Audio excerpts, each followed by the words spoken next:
about Akhenaten and actually get into some of the ideas about astrology and how that was being used in the ancient days. There was a great schism in Egypt during the time of Akhenaten over astrology and over the age of Aries and the age of Taurus. Tell us about that, if you will.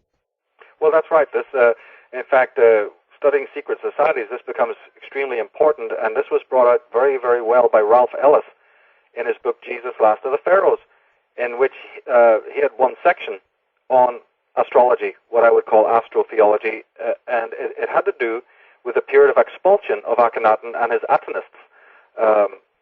They divided. After leaving Egypt, in fact, one of the reasons they were in conflict, you see, you have to realize that there was always a pharaoh of the south and a pharaoh of the north, and there's a lot of this kind of rivalry in Egypt, and the rivalry was taken to an extreme during the reign of Akhenaten, because he not only had dynastic rivalries, he brought in a whole other kind of worship. He brought in the whole worship of Atenism, which was tremendously resisted by people, and finally they had to expel the guy because of his mania, and so he exacerbated these rivalries that exist. In fact, many people who've studied a little bit of the history and mythology know that there was a famous conflict between the god Set and the god Horus. Yes. Well known, light versus dark kind of conflict. Mm-hmm. Many scholars and many people have read on Egypt, but not a lot of people realize that was actually based on the physical rivalry of physical peoples. Really? Yeah. Oh, yeah. The worshippers of the god Set and the worshippers of the god Horus were in conflict. So the story of Horus and Set's conflict is actually mimicking, telling the story of a political sort of a dynastic rivalries that were taking place. But after, anyway, it's like the good guys won, in my reading of Egypt, the good guys won, and they were able to get rid of this Akhenaten. But as soon as he leaves, his own group divided. And the divisions were all based on the movement of the sun and its position. Because there are the 12 houses of the zodiac, and the sun moves backwards through these houses very, very slowly. And so they couldn't decide, you see, whether they should be the worship of the old pattern, the god of Taurus, or the sign of Taurus, or the Atenists were always into the sign of Aries, you see, because they believed that the sun had moved house, and that a different kind of worship and a different kind of reverence towards the sun, the god of light, was to be coming into effect. So again, astrology plays a huge part in this, because these secret societies literally divided themselves. They literally arranged themselves. Then what do we find out later? The Bible is telling you the story of the tribes of Israel dividing themselves into 12 groups, again, based on astrology. And each of the 12 tribes of Israel have a specific symbol or a specific banner, each of which are astrological, Henrik. Really? Yeah, each are astrological. And these divisions, so of course now when you've really done your homework, you realize that the Bible's Israelites are nothing more than these same Atenists that I'm talking about. It's just a cover story in the Bible, making them look like something they weren't. But who they really were was these Egyptian pharaonic Hyksos, peoples, these kings, these hereditary kings of Lower Egypt, who had been exposed, exiled, or whatever you want to call it, and even they carried their schism over into post-exilic times, in which they couldn't decide on this astrological matter. So astrology plays a tremendous part. That's why when you see the symbol of the lamb and you see the symbol of the ram, and you hear about the bull, Mithras slaying the bull, you see, yes, or Tiresias or Odysseus going and fighting the bull, or various other anecdotes that you find, or same just like in the Bible with Daniel in the lion's den or whatever. All of these things that you're reading about in the Bible, especially the story of the Israelites and the creeping death and the 10 plagues of Israel, all of that stuff is a reference to conflicts that took place because of astrology. That's how important it was to the ancient peoples. That's fascinating. And talking about this expulsion or Exodus, Raphael has been on the show, obviously, to talking about this, but we can emphasize this again, that there were two different Exoduses, right? Well, that's true, and that's very, very important for people to realize, that there was not one Exodus, but two, and that the Bible story is the fusion of two stories in one. And the first Exodus happened many, many years before Akhenaten. It took place at what's known as the opening of the 18th dynasty. Akhenaten's reign was towards the close of the 18th dynasty, but approximately about 300 years before his reign, a huge group of Hyksos pharaohs, who were, corrupt cult had been expurged in a mass exodus, and they left Egypt in a state of absolute misery and poverty when they left.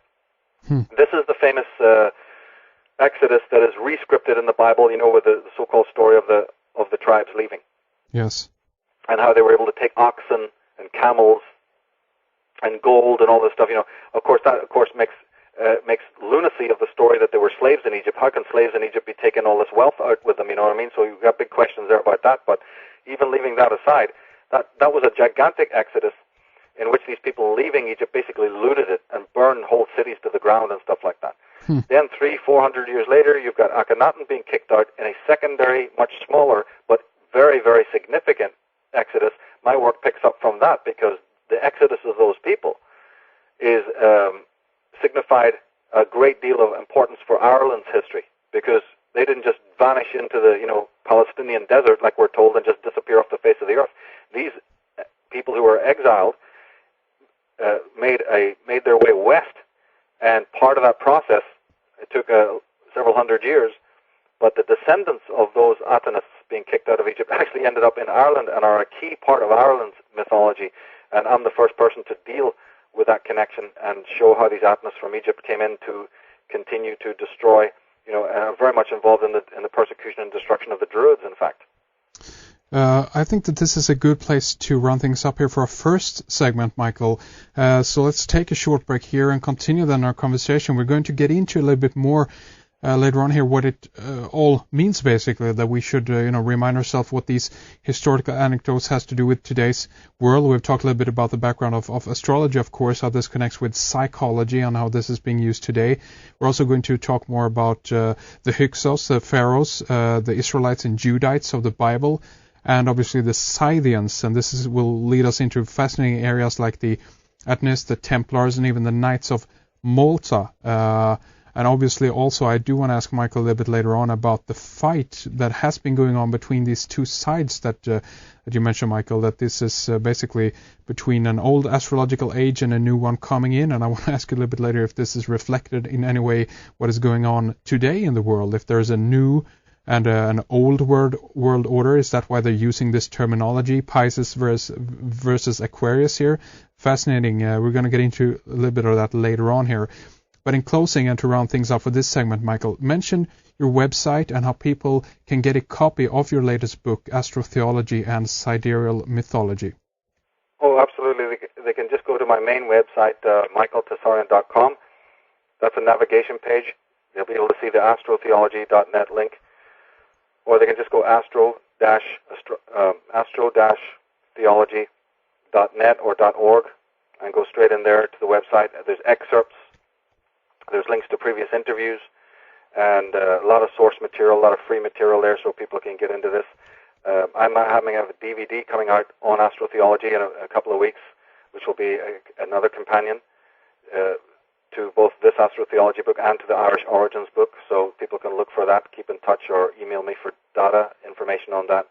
It's a new DVD coming out, again, covering some of these subjects, but the book right now is available at astrotheology.net. People can go in there and get it, Fascinating. And again, the website is michaeltsarion.com. That's the main website, the main hub, and that will get you to all of his other websites and so forth.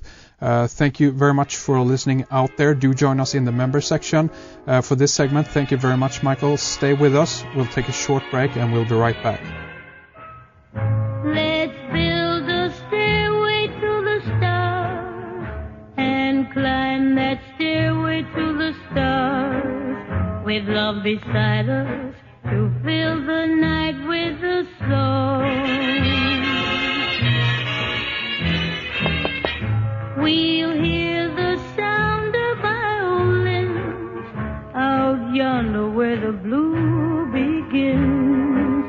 The moon will guide us as we go drifting along. Can't we sail away on a lazy daisy petal over the rim of the hill? Can't we sail away on a little dream and settle high on the crest of a thrill? Let's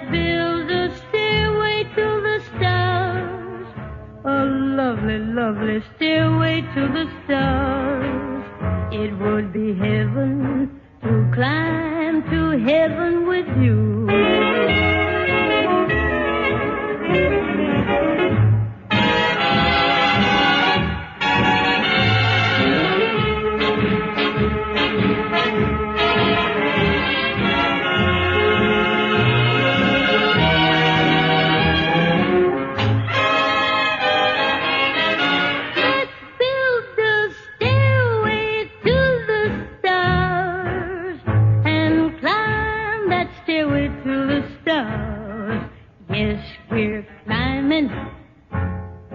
Climbing to the stairway to the stars, stars, stars, stars. Sound of violins way out yonder where the blue begins. The moon will guide us as we go drip, drip, drifting along.